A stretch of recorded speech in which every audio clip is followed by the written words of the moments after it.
নীল সাদা স্কুল, বাইরে থেকে ঝকঝকে রঙে লেখা গাংনদিয়া বাংরুয়া এমএসকে।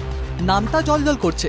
গাছগাছালির পাশে এই ছোট্ট স্কুল বাইরে থেকে দেখতে বেশ সুন্দর, তবে এই স্কুলের ভেতরের কাহিনীটা বড়ই রুক্ষ। স্কুলে পড়ুয়ারা আছে ভালো, শিক্ষকও আছেন, তবে একজন শিক্ষকই ভরসা মালদার হরিশ্চন্দ্রপুর ১ নম্বর ব্লকের মহেন্দ্রপুর গ্রাম পঞ্চায়েতের এই স্কুলে।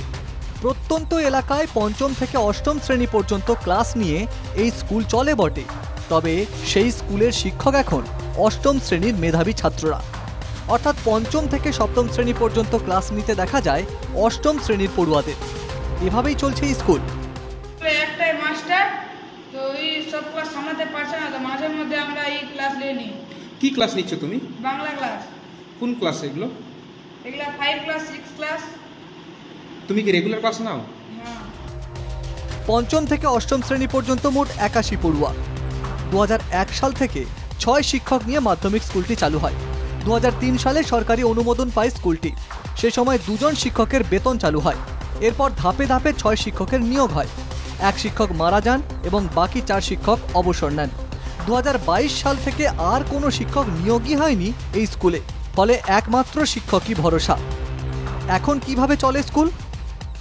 ভর্তির সময় যখন আসে, ভর্তির সময় মানে ডিসেম্বর জানুয়ারি থেকে, তখন একা মানুষ ডোর টু ডোর গিয়ে ছাত্র কালেকশন করি। আর কোনো ছাত্রের গার্জেনরা ভর্তি করতে চায়, কোনো ছাত্ররা ভর্তি করতে চায় না, যেহেতু একটাই টিচার। তবুও চেষ্টা করে ছাত্রগুলো ভর্তি করি। বর্তমানে আমার স্কুলে 81 জন ছাত্র এনরোলমেন্ট আছে। মোটামুটি 35-30 জন করে রেগুলার আসে।